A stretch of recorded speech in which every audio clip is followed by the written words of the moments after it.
Bengal tiger versus Sumatran tiger. Who would win?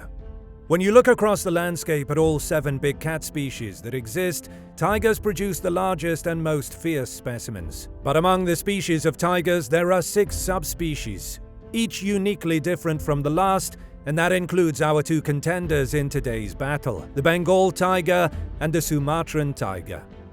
So if tigers as a species want to hold the crown of most ferocious cat, then we need to decide which is the most ferocious of all the subspecies. And what better way than to set up a battle between 2 of them, Bengal tiger versus Sumatran tiger? Who wins? First, let's meet all the tigers that exist in the world, safely from a distance, because these are powerful, fast-killing machines wrapped in orange and black fur. In fact, tigers are one animal species responsible for more kills on humans than most. I wonder which subspecies racked up the highest body count. There were 9 subspecies of tiger, but 3 have gone extinct. The Caspian tiger, which had such muted colors it was sometimes referred to as the grey tiger.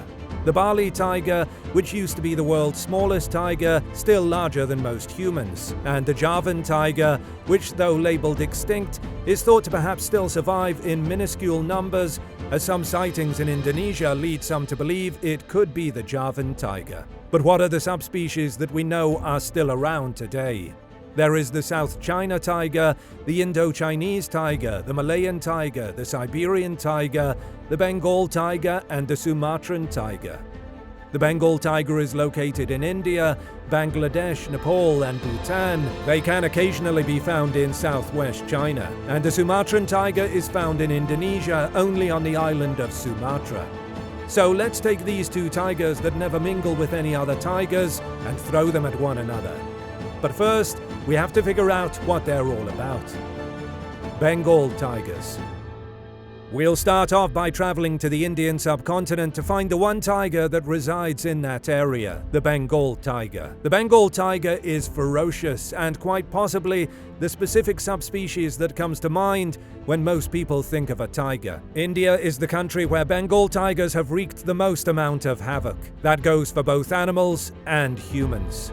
The mammal that has killed more people than any other is the tiger, and much of those numbers are thanks to the Bengal tiger. In the early 1900s, it was a serious problem in India, around 1,000 people being killed every year by these gigantic felines. There was one infamous Bengal tigress who killed 436 people all on her own. Sometimes this happens when tigers deal with starvation and they wind up taking people as prey. Tiger attacks have decreased over the years, and they're much lower numbers in modern times. However, India is the one place that has seen increases lately. Part of it is due to the fact that the country's population is exploding and people are encroaching upon the tiger's natural habitat. Some of it might also be because the Bengal tiger is a beast. A male Bengal tiger is at minimum 400 pounds and can easily be more than 600 pounds, 700 pounds, 800 pounds. They get to be big. They can reach up to 8, 9, even 10 feet in length regularly. These are extremely muscular animals, and they're ambush predators, so they use those muscles in quick bursts. Not only can they hit speeds of up to 40 miles per hour when chasing down their prey, but their jumping ability is incredible. Think about if you've ever seen a house cat standing on the floor, eyeing the table or the counter, and then so easily leaping up onto a surface that was 3 or 4 times their height. Tigers can do that too, but because they're larger, they cover longer distances, like 18 to 20 feet. As a human being with pain receptors, you don't want any wild animals biting down on you. But there are some you want to avoid more than others.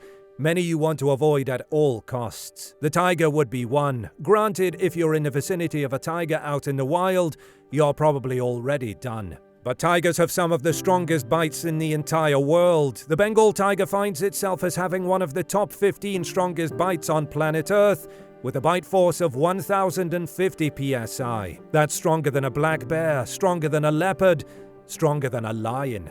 Bengal tigers are found in temperate and subtropical forests, as well as at the foothills of the Himalayas, and even in mangroves, where they will swim from island to island in search of prey.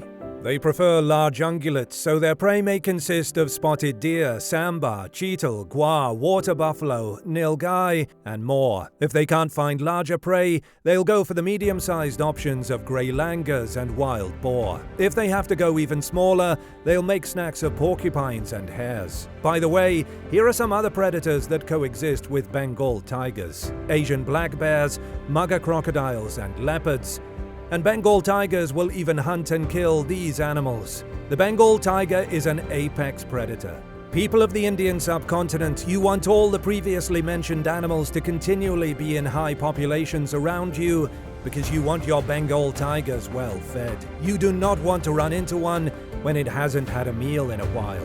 By the way, no one wants to run into a hungry Sumatran tiger either. It just wouldn't happen on the Indian subcontinent. Sumatran tigers. Yes, Sumatran tigers never make their way to the Indian subcontinent. They never even make their way to mainland Asia. They are the only tiger subspecies to not exist on the mainland, and because of that, they're more different from all the other tiger subspecies alive today. Genetically, they have differed a great deal from the other 5 subspecies of tiger. However, they could have been more closely related to the extinct subspecies of Bali tiger and Javan tiger, as they occupied the same regions as the Sumatran tiger. Now, the Sumatran tiger is the only one left in Indonesia. One of the key differences between the Sumatran tiger and its mainland cousins is its build. They can be almost as long as Bengal tigers, exceeding 7 feet, 8 feet, even approaching 9 feet in length. But they weigh much less, males usually clocking in between 220 and 350 pounds. Because of the fact that they're nearly as long as Bengal tigers, but weigh much less, they're more slender and with a far different body shape than their bulkier cousins. Don't go thinking these are not muscular animals though, they still are, they just hold a different build. The Sumatran tiger can also hit speeds of around 40 miles per hour, and those muscles allow them to make incredible leaps, able to jump 16 feet vertically and around 27 feet horizontally. Think of the Sumatran tiger as a track and field athlete, but just with a thirst to kill animals and devour them. And they've got the bite to do it, with a bite force nearly as strong as the Bengal tiger, right around 1,000 psi. When a Sumatran tiger decides to sink its teeth into something with that incredible bite, what is it sinking them into? Well, Sumatran tigers can be found in forests, jungles, coastal lowlands, and even approaching higher elevations. So whatever animals they find on the island of Sumatra in those regions may be fair game. They also prefer larger ungulates, though for them that typically consists of tapirs, wild boar, and deer. But they'll eat monkeys, birds, and fish as well if they need to. They're excellent swimmers, and perhaps even more excellent fishers. They have 5 different types of whiskers that allow them to pick up on the vibrations from their prey when hunting through the jungles, so perhaps they're even better hunters than they are fishers. Yes, 2 subspecies of tiger have gone extinct in Indonesia, but the people of Indonesia still have to watch out for Sumatran tigers. Lately, the numbers over the past decade have been around a dozen people having been killed by Sumatran tigers, but the problem was worse years ago. From 1987 to 1997, there were around 140 reported deaths to people caused by Sumatran tigers. So they are no friend to humans. Here's a possibly helpful tip to surviving in the jungles of Sumatra. If you hear a tiger roar, get out of there. Contrary to popular belief, once you hear them roar, it isn't necessarily too late. Their roars can be heard from around 2 miles away. So you may still be okay, but you better act fast, or else you won't be okay for very long. Tiger versus tiger. But we are less worried about how a person would stack up against either of these tigers. We want to know how they stack up against one another. It's time for Bengal tiger versus Sumatran tiger. Now, for the meet-up between these 2 tiger subspecies that have, in all certainty, never met in the wild, not in recent times anyway, we wouldn't want to give either tiger the home field advantage. We can't set the stage in India or Nepal in fear of the Bengal tiger having the upper hand, nor could we stage the fight in Indonesia so the Sumatran tiger doesn't get an unfair advantage. Maybe we could set the fight somewhere like Thailand. Here they are, Bengal tiger versus Sumatran tiger, both ready to fight. circling each other, sizing each other up, sensing the vibrations of one another. And once the fight starts, and the two have locked paws and begun attempting to sink their teeth into the other, there's a good chance the fight ends quickly. You know who really wants the fight to go quickly? The Sumatran tiger. That is just about the only chance he has, because that means he just may have gotten the jump on the larger Bengal tiger. The two are similar lengths, but most likely the Bengal tiger is larger. The Bengal tiger weighs probably twice as much. Their bites are about the same, both deadly. They possess similar speeds. The Sumatran tiger is more slender and perhaps a better jumper. He needs to hope that he can bait the Bengal tiger into striking, evade him, and then jump in for the attack.